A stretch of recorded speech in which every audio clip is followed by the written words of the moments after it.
नमस्कार, मैं हूं दानिश। आप देख रहे हैं टुडे न्यूज़ 24 टीवी।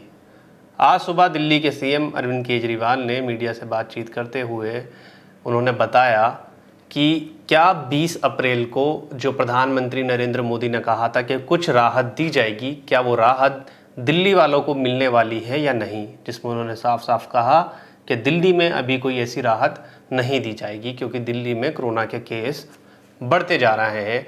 अभी तक दिल्ली के जो हॉटस्पॉट हो चुके हैं वो 67 है, यानी कि 67 ऐसी जगह हैं दिल्ली में जो अब तक कोरोना से हॉटस्पॉट बन चुकी हैं, जहाँ कोरोना की तादाद बढ़ती जा रही है।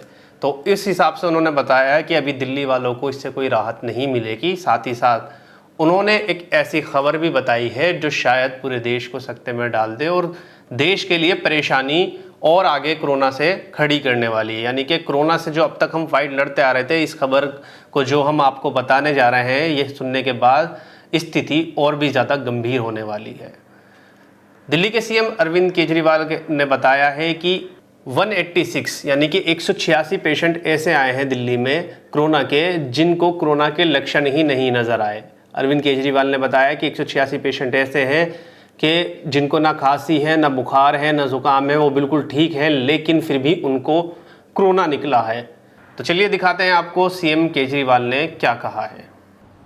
पिछले कुछ दिनों से दिल्ली में कोरोना के केसेस में बढ़ोतरी होनी शुरू हुई है। हमने टेस्ट भी ज़्यादा करने चालू किए हैं। पिछले कुछ दिनों में हमने काफ़ी टेस्ट किए हैं दिल्ली के अंदर, और कोरोना के केसेस में बढ़ोतरी भी चालू हुई है। कल हमारे पास 736 केसेस के टेस्ट की रिपोर्ट आई।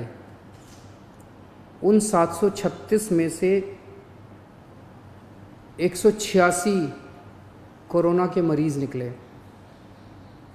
यानी कि 25% लोग कोरोना के मरीज़ निकले। 186 तो काफ़ी ज़्यादा है। ये 186 के 186 सभी एसिम्प्टोमेटिक हैं। इनमें किसी में भी सिम्टम्स नहीं है। किसी को बुखार नहीं है, किसी को खांसी नहीं है, किसी को सांस की शिकायत नहीं थी। उनको पता ही नहीं था कि उनको कोरोना है। उनको पता ही नहीं था कि वो कोरोना लेके घूम रहे हैं इधर उधर। ये और भी ख़तरनाक बात है कि कोरोना फैल चुका है। बहुत सारे लोग कोरोना लेके घूम रहे हैं और ये बीमारी ऐसी है कि किसी को पता भी नहीं चलता कि मुझे बीमारी हो गई है। कई बार सिम्टम्स नहीं आते, बीमारी हो जाती है। किसी आदमी का इम्यून सिस्टम स्ट्रॉन्ग है और वो घूमता रहता है और पता नहीं कितने लोगों को कर देता है। तो ये 186 लोग अपनी अपनी ज़िंदगी में घूम रहे थे।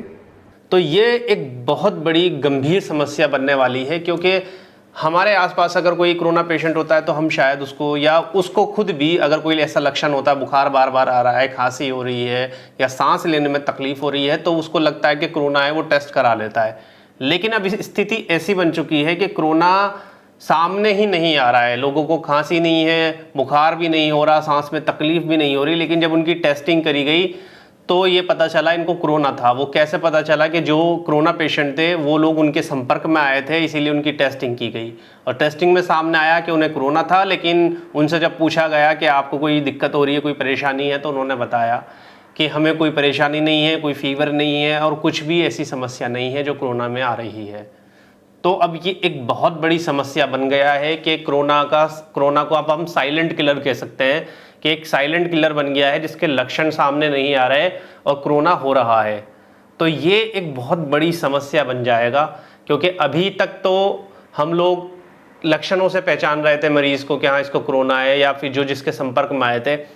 अब कोई व्यक्ति ऐसा सड़क पे या हमारे आसपास हो जिसको कोरोना है और हमें भी नहीं पता चल रहा, ना उसको कोई लक्षण दिखाई दे रहा, ना खांसी हो रही, और हम उससे बात कर रहे हैं, हम उससे मिल रहे हैं या हमारे पड़ोस में ही कोई है और उसको कोरोना है, तो ये बहुत बड़ी समस्या बनने वाला है। और फिर वही बात आ जाएगी कि सरकार इसके लिए क्या करेगी। लॉकडाउन हो चुका, लेकिन अब लॉकडाउन में इस समस्या से कैसे निपटेगी। तो सिर्फ और सिर्फ एक ही रास्ता है, हर एक व्यक्ति की आपको टेस्टिंग करनी पड़ेगी। टेस्टिंग के अलावा इसका कोई इलाज या कोई रास्ता नहीं। इलाज तो हालांकि इसका वैक्सीन से ही है, जब इसका टीका बन जाएगा तभी कोरोना का मुकम्मल इलाज होगा। उससे पहले तो सिर्फ लॉकडाउन या फिर टेस्टिंग एक सहारा है, एक कोरोना से लड़ने का तरीका है, लेकिन कोरोना का इलाज नहीं है। कोरोना का इलाज सिर्फ कोरोना का टीका है, जो शायद बनने में अभी साल भर बताया जा रहा है कि लग जाए। लेकिन साल भर से पहले कोरोना के पेशेंट को कैसे पकड़ा जाए, उसका इलाज सिर्फ एक ही है, टेस्टिंग। लेकिन अब समस्या ये आ रही है, क्या भारत की स्थिति ऐसी है कि हर एक व्यक्ति की टेस्टिंग कर सके? तो बिल्कुल नहीं। भारत में टेस्टिंग की बहुत ज़्यादा कमी है। यहाँ पर टेस्टिंग उतनी नहीं हो पा रही जितनी और देशों में हो रही है, इसीलिए शायद उनकी कोरोना के मरीजों की संख्या भी ज़्यादा है भारत के मरीजों से। भारत की संख्या कम है क्योंकि हम उतनी टेस्टिंग भी नहीं कर रहे।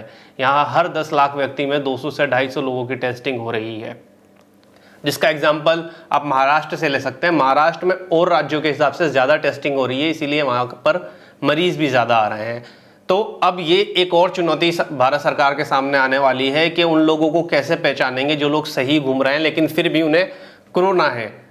क्योंकि लोग बाहर जा रहे हैं, सामान लेने भी जा रहे हैं, सब्जी लेने भी जा रहे हैं, दूध लेने भी जा रहे हैं। ऐसा तो है नहीं कि कोई 100% बाहर नहीं निकल रहा, लोग बाहर निकल रहे हैं, लोग आस पड़ोस में भी मिल रहा है, अपने घरों में है। सबसे ज़्यादा कि वो अपने घरों में है तो घर परिवार उनका संक्रमित होगा और उनको लक्षण भी नज़र नहीं आ रहा है। तो फिर आखिरी रास्ता यही बनता है कि सरकार को हर एक व्यक्ति की टेस्टिंग करनी पड़ेगी, जो कि मुश्किल है क्योंकि भारत सरकार के पास टेस्टिंग किटें नहीं हैं। तो अब सरकार को सिर्फ टेस्टिंग पे ही ये सब कुछ छोड़ के ध्यान लगाना होगा कि हम टेस्टिंग किट कैसे अवेलेबल कर पाएँ और कैसे हर एक व्यक्ति की टेस्टिंग कर पाएँ। यही इसका इलाज है। और अब कोरोना उस स्थिति में आ गया है कि अब चाहे ये कह सकते हैं कि 3rd स्टेज पर पहुंच चुका है कि लोगों को पता ही नहीं चल रहा कि उनको कोरोना है।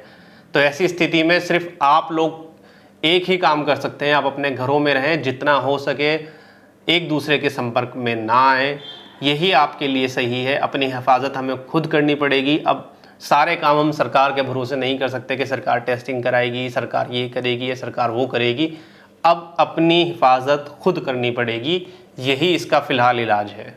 इस खबर के बारे में आपका क्या कहना है, मैं कमेंट करके ज़रूर बताएं। हमारी वीडियो को लाइक करें, शेयर करें और हमारे चैनल टुडे न्यूज़ 24 टीवी को सब्सक्राइब करना बिल्कुल ना भूलें। धन्यवाद।